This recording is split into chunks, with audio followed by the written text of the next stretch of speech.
अस्सलाम वालेकुम। मैं हूं साउथ कोरिया से अब्बास हुसैन और आप देख रहे हैं मेरा टिकटॉक और यूट्यूब चैनल कोरिया पाक इन्फो। पहले दोस्तों, आज की मेरी वीडियो साउथ कोरिया में जिन लोगों की फैमिलीज़ मौजूद होती हैं, उनकी वाइफ में से जिनको प्रेगनेंसी होती है, तो उस जब डिलीवरी का टाइम होता है उस वक्त एक फॉरेनर वर्कर को जो कोरिया में कंपनी में काम कर रहा होता है, उससे गवर्नमेंट के ज़रिए या जो लेबर कॉन्ट्रैक्ट लेबर जो रूल है उसके मुताबिक कितनी छुट्टियां अलाउड हैं, इस टॉपिक पे है। मेरे दोस्तों, कोरिया में माशाल्लाह काफ़ी तादाद में लोग पाकिस्तानी मौजूद हैं, जिनमें से तकरीबन 13,000 के करीब टोटल इनकी तादाद बनती है और उसमें से तकरीबन 6,000 के करीब ऐसे लड़के हैं जो कि ई9 वर्क वीज़े पर मौजूद हैं और साथ 4-5 हज़ार स्टूडेंट भी हैं और इसके अलावा मुख्तलिफ़ कैटेगरीज़ के अलावा और लोग भी हैं। तो ज़िंदगी में हर बंदा कोशिश करता है कि जहाँ पे भी रहे अपने फैमिली अपने बच्चों के साथ रहे। तो इसी तरह कोरिया में भी आप पाकिस्तानी कम्युनिटी जो है वो बहुत ज़्यादा तादाद में अब वो लड़के भी मौजूद हैं जिनके पास E7 वीज़ा है, जो कि टेक्निकल वीज़ा होता है, जो कि लोग E9 से इसे चेंज करते हैं। तो उसके बाद इस वीज़े के ऊपर या स्टूडेंट वीज़ा उसके ऊपर या F5 या जो भी आगे वीज़े हैं उनके ऊपर फैमिली को अपने साथ कोरिया में रखने की परमिशन होती है। तो जब आपकी फैमिली कोरिया में आ जाती है और आपको अपनी फैमिली मज़ीद बढ़ाने का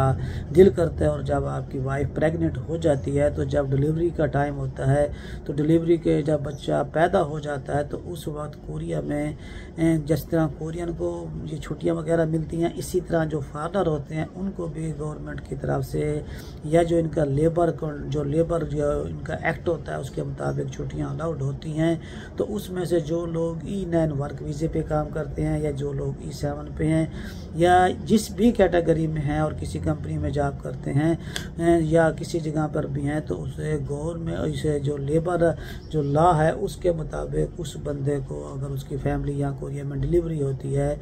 तो उस बंदे को इसके इन रूल के मुताबिक 10 छुट्टियां अलाउड होती हैं जो कि वर्किंग डेज़ की होती हैं। और अगर इसमें लगातार आप छुट्टी करते हैं,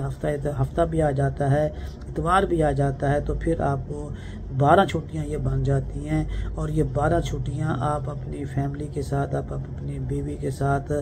वक्त गुजार सकते हैं, उसके बच्चे की लुक आफ्टर कर सकते हैं। अब ये डिपेंड आपके ऊपर करता है कि जब डिलीवरी होती है ये छुट्टियां आप उस वक्त लेते हैं या आप ये छुट्टियां थोड़ा सा 1 महीने के बाद या 10 दिन के बाद या जब आपको ज़रूरत होती है तब लेते हैं। लेकिन ये जो छुट्टियां होती हैं ये छुट्टियां आपको जब डिलीवरी होती है उस टाइम से लेकर आगे 3 महीने के अंदर ये आप ले सकते हैं। उसके बाद आप ये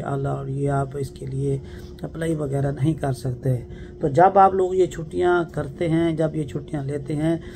तो लेबर एक्ट के मुताबिक आपकी जो कंपनी होती है जहाँ पे आप काम कर रहे होते हैं, चाहे आपका ऑफिस वर्क है चाहे आपका कोई भी है, तो आप उस कंपनी से आप अपनी तनख्वाह भी जो बेसिक होती है वो आप ले सकते हैं। और उसके साथ साथ जो यहाँ पर E9 वर्क वीज़े के ऊपर किसी भी कंट्रीज़ की लड़कियाँ मौजूद हैं, अगर वो यहाँ पर शादी करती हैं, किसी के साथ भी करती है और उन्हें वो प्रेग्नेंट होती है और जब उनका बच्चा पैदा होता है तो उनको विद तनख्वाह के साथ उनको 3 महीने की छुट्टियाँ अलाउड होती हैं। वो 3 महीने तक घर रहकर बेड रेस्ट करके अपनी तनख्वाह के भी पैसे ले सकती हैं और इसी के साथ साथ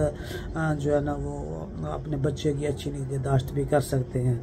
अब जब आप लोग E9 पे हैं या आप E7 पे हैं, जब आपकी फैमिली जहाँ पर प्रेगनेंसी हो जब यहाँ पर डिलीवरी हो जाती है तो उसके बाद ये छुट्टियाँ आप यकमुश्त भी ले सकते हैं, यानी कि इकट्ठियाँ भी ले सकते हैं। और अगर आप इन्हें थोड़ी थोड़ी करके लेना चाहें तो वो इस तरह भी ले सकते हैं। तो जब आप ये छुट्टियाँ लेती हैं तो ये छुट्टियाँ आपकी ना वुल्छा में शामिल होती हैं, जो कि आप 30 दिन काम करते हैं तो आपको 31 दिन की एक छुट्टी मिलती है, चाहे वो छुट्टी ले लें या पैसे ले लें, या जो आपके 12 या 14 जो आपके ये वुल्छा बनते हैं, जो आप साल के एंड में जो छुट्टियां होती हैं वो बनती हैं। ये दोनों ये जो छुट्टियां हैं यानी कि वुल्छे वाली और युल्छे वाली, ये उसके साथ अटैच नहीं होती, ये उससे अलहदा होती हैं। क्योंकि आजकल जो भी कोरिया में मौजूद है तो हर कंपनी हर लड़के की जो कोयंग बूम होती है तो वो कोयंग बूम कर देते हैं। तो जो कोयंग बूम सेंटर होता है तो वहाँ पर जो कंपनी के मालकान होते हैं वो उनके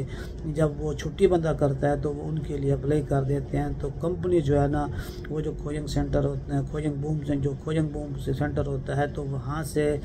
वो इन जो छुट्टियों के वो पैसे लड़का लेता है, जो छुट्टियाँ करता है, तो उसके जो है ना वो पैसे अपनी कंपनी वहाँ से ले लेती है। और इसीलिए जो लोग अक्सर पूछते हैं कि हमें खोजंग बूम करानी चाहिए या नहीं करानी चाहिए, तो उन लोगों को खोजंग बूम भी लाजमी तौर पर करानी चाहिए।